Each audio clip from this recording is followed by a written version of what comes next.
A dip and a drought describes the dynamic duo of developments we detail first today. I'm Carl Azus. It's always good to see you. By dip, we mean a decline or contraction in the U.S. economy. The nation's gross domestic product, a measure of all the goods and services America produced in the first quarter of this year, decreased at a pace of 1.4%. Economists had predicted the economy would grow at a pace of 1.1%, so this drop was unexpected. Okay. So America's economy produced significantly less between January and March than it did between October and December, when it grew at a pace of 6.9%. Why does that matter? For one thing, the decrease was the economy's worst performance since the COVID pandemic hit in 2020. For 2022, we've now seen one quarter, a 3-month period of shrinking economic growth. If there are two of those in a row, it meets a commonly used definition of a recession. To be clear, the American economy is not officially in a recession at this point, and it might not see one in the months ahead. But this has raised concerns about it. Why did the economy shrink? There are a number of explanations. Some private investments decreased. America's exports fell while its imports rose. That can hurt a country's gross domestic product. Spending across different levels of government decreased, and inflation, the historic rise in prices the U.S. has seen since last year, continues to cause problems. But while some analysts call this a warning sign for the economy, there is a silver lining. Consumer spending increased. People kept buying stuff. That's a major driver of economic growth. And the unemployment rate, the percentage of American workers who don't have a job, that's been steadily decreasing since the country reopened after the COVID lockdowns. It's another good sign for the economy because in a recession, unemployment typically goes up. One thing that's not going up are water levels at Lake Mead. This is America's largest man-made reservoir. It's located in Nevada and Arizona, and it's a source of water for millions of people. Lake Mead is at its lowest level ever, and about 250 miles southwest of there, millions of Southern Californians have been told to stop watering their lawns and gardens more than one day per week. Officials are afraid there won't be enough water to meet the demands of many residents and businesses in the region. All of this is part of a historic drought in the American West. So often in recent days, we've talked about the fire weather concerns around the southwestern U.S., but across the state of California, the big concern for years now has been the drought situation, where upwards of 90% of the state was dealing with extreme drought. This was just last October. We had an incredible run of wet weather in November and December, historic amounts of rainfall that actually brought our extreme drought situation in the state down to just 1%.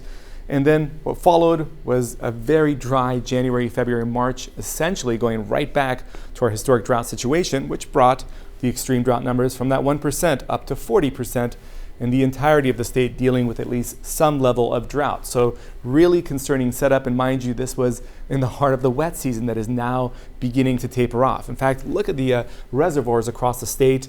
A lot of these areas running 10, 20% below where they should be for this time of year.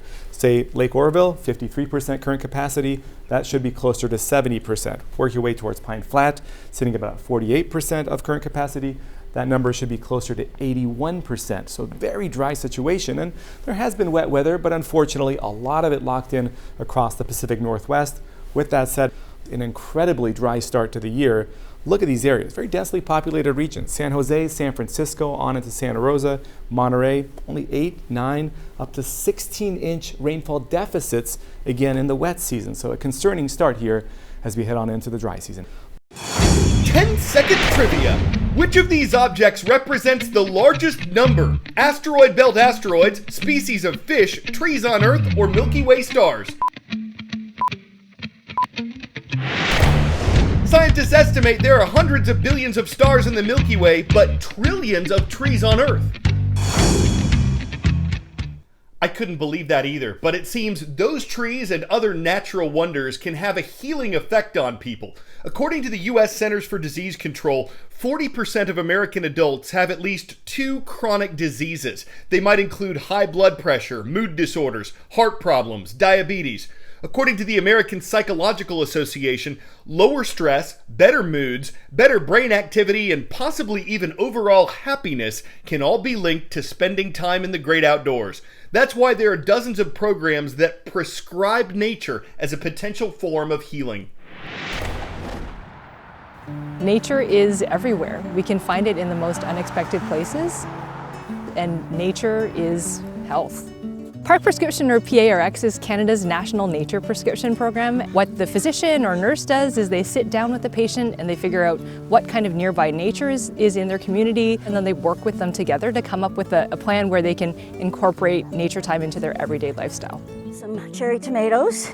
So this is the prescription, and it just gives my name, and it says my outdoor activity plan. In 2022, we announced a new collaboration with Parks Canada where licensed health professionals can now prescribe national discovery passes that give you entry to national parks. There are only 2 national nature prescription programs in the world, and the first one was actually founded right in the US. Cost can be a barrier where there are day use fees, so we're hoping that by prescribing these Parks Canada discovery passes that will reduce that barrier to nature access in a significant way. Well, there are 2 major theories as to why nature is so good for our brains, and the first one is called attention restoration theory. When we spend time in busy urban environments, all the hard edges and traffic and lights and people everywhere really make us have to constantly focus our attention to kind of navigate around those obstacles. Whereas when you spend time in nature, it's really this source of soft fascination. So what that does is it restores your powers of attention and it reduces that fatigue and irritability. The second major theory is called stress reduction theory. So basically, when we spend time in nature after stressful events, it helps us be more resilient and recover faster. When I recommended nature for the first time to a patient of mine, I thought he's going to look at me funny and he's going to laugh at me. But he actually just nodded his head and said, "You're absolutely right. When I spend more time in nature, I feel better." And so I think healthcare providers sort of have to get over our own mental biases against new sort of lifestyle interventions and prescribe something evidence-based like nature time more often. 50 days from seed to vegetable.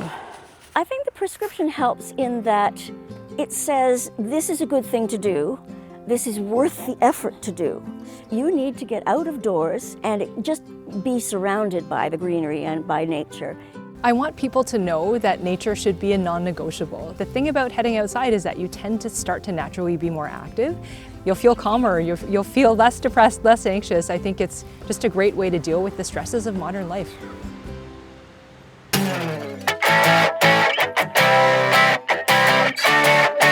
Old McDonald's in the wall, E-I-E-I, what? While renovating a home built in 1959, a man in Illinois found a bag from McDonald's, possibly dating back to 1959, that had been hidden in his bathroom. It featured the original restaurant logo, which predates Ronald McDonald, along with burger wrappers and some, shall we say, stale leftover fries.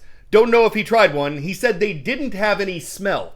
We'd guess they were petrified. There's something filet-o-fishy about why the meat was missing. It's a real McGriddle, maybe the work of a hamburglar. He is an arch's enemy. And if the thought of that makes you grimace, it is the mayor of McCheesy Stories that has enough flavorful nuggets to make for a happy meal. Fridays are awesome. Horseshoe Bend High School is in New Site, Alabama. Shout out to you. Thank you for watching. I'm Carl Azus, wishing all of you an amazing weekend.